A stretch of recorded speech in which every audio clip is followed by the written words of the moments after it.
نے آ کر پوچھا کہ آپ کے یہاں اتنا بڑا ذخیرہ غلے کا کیسے موجود ہے؟ کیونکہ آپ کے لنگر خانے سے غریبوں اور مسکینوں کو روزانہ کھانا تقسیم کیا جاتا تھا۔ شہر کے کوتوال نے حاضر ہو کر آپ سے عرض کیا، آپ کے یہاں سنا ہے غلے کا ذخیرہ ہے۔ آپ نے گودام کی چابیاں اسے دے دی اور اس سے فرمایا دیکھ لو۔ اس نے گودام میں جا کر دیکھا، بوریوں کے انبار لگے ہیں۔ کوتوال نے ایک ایک بوری کھول کر دیکھنا شروع کیا۔ وہ جس بوری کو کھول کر دیکھتا اس میں غلے کے بجائے کوئلہ اور راکھ نکلتی، لہٰذا وہ معافی مانگ کر واپس جانے لگا۔ تو آپ نے اس سے فرمایا پھر جا کر دیکھو۔ اس نے پھر جا کر دیکھا تو کسی میں چاول تو کسی میں گیہوں، سب بوریوں میں غلہ موجود تھا۔ آپ کی کرامت دیکھ کر کوتوال دنگ رہ گیا۔ یہ حضرت شاہ مولانا محمد بشیر میاں مجددی نقشبندی رحمۃ اللہ تعالی علیہ، آپ ملک خراسان کے رہنے والے تھے۔ جب آپ کی عمر 3 سال کی تھی تو آپ کی والد محترمہ کا وصال ہو گیا۔ آپ کے والد محترم حضرت مولانا فقیر محمد صاحب علیہ رحمہ تھا۔ آپ کو لے کر ہندوستان چلے آئے۔ کچھ عرصے آپ اپنے والد محترم کے ساتھ حیدرآباد میں رہے۔ جب آپ کی عمر 10 یا 11 سال کی ہوئی تو آپ کے والد محترم کا بھی انتقال ہو گیا۔ ایک مولانا صاحب نے آپ کو اپنے پاس رکھ لیا۔ وہ مولانا صاحب آپ کو اپنے ساتھ حج کو لے گئے۔ حج کے بعد طواف کعبہ کے بعد مدینہ منورہ کی حاضری ہوئی۔ سرکار دو عالم صلی اللہ تعالی علیہ وسلم کی بارگاہ اقدس میں صلاۃ و سلام کے ہدیہ تحفے پیش کیے گئے۔ پیارے آقا کی زیارت سے مشرف ہو کر جدہ کے لیے روانہ ہوئے۔ پیدل کا سفر تھا۔ راستے میں مولانا صاحب کا بھی انتقال ہو گیا۔ مولانا صاحب کے دفن کے بعد قافلہ کے لوگوں نے آپ کو ساتھ لا کر ہندوستان دہلی میں چھوڑ دیا۔ آپ نے امروہہ و حسن پور ضلع مراد آباد آ کر وہاں کے مدرسے میں داخلہ لے لیا۔ اس وقت آپ کی عمر شریف 14 یا 15 سال تھی۔ آپ تعلیم حاصل کرنے میں مصروف ہو گئے۔ پڑھائی کے دوران آپ کو بشارت غیبی حاصل ہوئی۔ حاصل خدا خواہی و سر چشمہ آگاہی قطب الاقطاب حضور شاہ جی محمد شیر میاں پیلی بھیتی رحمۃ اللہ تعالی علیہ سے تم مرید ہو جاؤ۔ یہ بشارت غیبی آپ کو حاصل ہوئی، لہٰذا غیبی اشارہ پا کر آپ حضرت شاہ جی محمد شیر میاں رحمۃ اللہ تعالی علیہ کی خدمت اقدس میں پیلی بھیت شریف حاضر ہو کر مرید ہو گئے۔ پیلی بھیت شریف کے بڑے عظیم بزرگ ہیں حضور شاہ جی محمد شیر میاں۔ آپ پیر و مرشد سے تعلیم مکمل کرنے کی اجازت لے کر پھر حسن پور امروہہ ضلع مراد آباد واپس آ گئے۔ پیر و مرشد کے فیض و کرم سے آپ نے کئی سال کی تعلیم بہت کم مدت میں مکمل فرما لی۔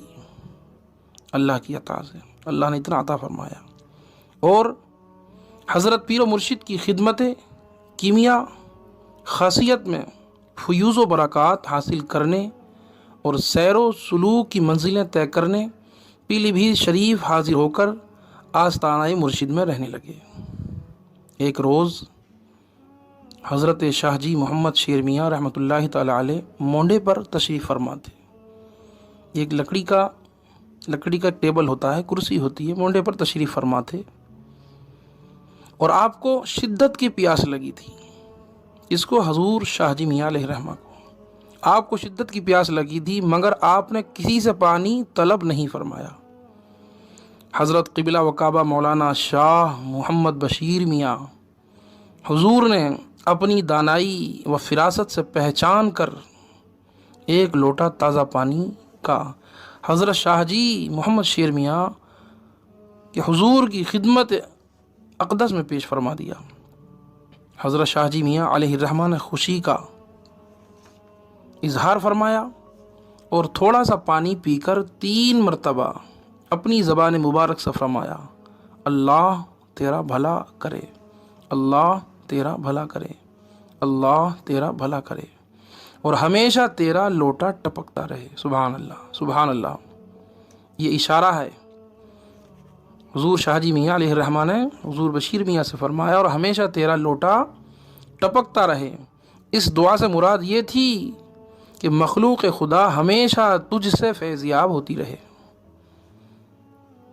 حضرت شاہ جی محمد شیر میاں علیہ الرحمٰن نے اپنے وصال کے 20 سال پہلے سے خانقاہ شاہ جی شریف کے جملہ کام، تمام کام آپ کے یعنی حضور شاہ مولانا محمد بشیر میاں کے سپرد فرما دیے تھے۔ خود مرید کرنا بھی چھوڑ دیا تھا، مرید بھی آپ ہی سے کراتے تھے۔ باطنی فیوز و برکات کا خزانہ جو بطور امانت سینہ بسینہ چلا آ رہا تھا، آپ کے سپرد فرما کر سن 1905 میں وصال فرمایا۔ آپ پیر و مرشد کے وصال کے بعد کچھ عرصہ پیر و مرشد کی خانقاہ شریف پیلی بھیت شریف میں ہی قیام پذیر رہے۔ پھر پیر و مرشد کی منشا و اشارے سے پیلی بھیت شریف سے روانہ ہو کر کچھ دنوں رانی کھیت نینی تال کے جنگلوں میں رہے۔ پھر وہاں سے آ کر کچھ دنوں شاہ جہاں پور رہے۔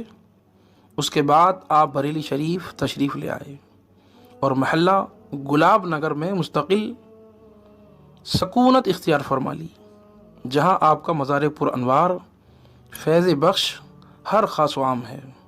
لاکھوں لوگ آپ کے دامن کرم سے وابستہ ہو گئے۔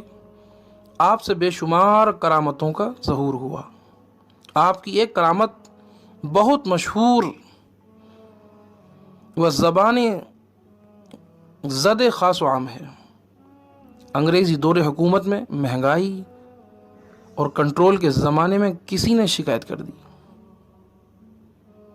سرکاری افسران نے آ کر آپ سے پوچھ تاچھ کی کہ آپ کے یہاں غلے کا بہت بڑا ذخیرہ موجود ہے، مہنگائی کا دور ہے، آپ کے پاس اتنا غلہ کہاں سے آیا؟ کیونکہ آپ کے لنگر خانے سے غریبوں اور مسکینوں کو روزانہ کھانا تقسیم کیا جاتا تھا۔ اور آج بھی حضور مولانا بشیر میاں رحمۃ اللہ تعالیٰ علیہ کے خلیفہ حضور شاہ شرافت علی میاں رحمۃ اللہ تعالیٰ علیہ کے یہاں آج بھی یہ لنگر جاری و ساری ہے۔ انگریز افسران نے آ کر پوچھا کہ آپ کے یہاں اتنا بڑا ذخیرہ غلے کا کیسے موجود ہے؟ شہر کے کوتوال نے حاضر ہو کر آپ سے عرض کیا، آپ کے یہاں سنا ہے غلے کا ذخیرہ ہے۔ آپ نے گودام کی چابیاں اسے دے دی اور اس سے فرمایا دیکھ لو۔ اس نے گودام میں جا کر دیکھا، بوریوں کے انبار لگے ہیں۔ کوتوال نے ایک ایک بوری کھول کر دیکھنا شروع کیا۔ وہ جس بوری کو کھول کر دیکھتا اس میں غلے کے بجائے کوئلہ اور راکھ نکلتی، لہٰذا وہ معافی مانگ کر واپس جانے لگا۔ تو آپ نے اس سے فرمایا پھر جا کر دیکھو۔ اس نے پھر جا کر دیکھا تو کسی میں چاول تو کسی میں گیہوں، سب بوریوں میں غلہ موجود تھا۔ آپ کی کرامت دیکھ کر کوتوال دنگ رہ گیا اور آپ سے خائف ہو کر معافی کا خواستگار ہوا۔ ان دنوں آپ کی بزرگی و عظمت و کرامت کا ہر طرف خوب چرچا تھا۔ یہ حضرت شاہ مولانا محمد بشیر میاں رحمۃ اللہ تعالیٰ علیہ ہیں۔ اسی لیے راز بشیری بریلوی نے کہا ہے، مدد کرو کہ زمانہ بہت ہی برہم ہے، بہک نہ جائیں ہمارے قدم بشیری میاں، کہیں کا مجھ کو نہ رکھا تھا میرے عیبوں نے، تمہیں نہ رکھ لیا میرا بھرم بشیر میاں، جو ہیں تمہاری غلامی میں پیر لاسانی، خدا کا ان پہ ہے بے حد کرم بشیر میاں۔ السلام علیکم ورحمۃ اللہ۔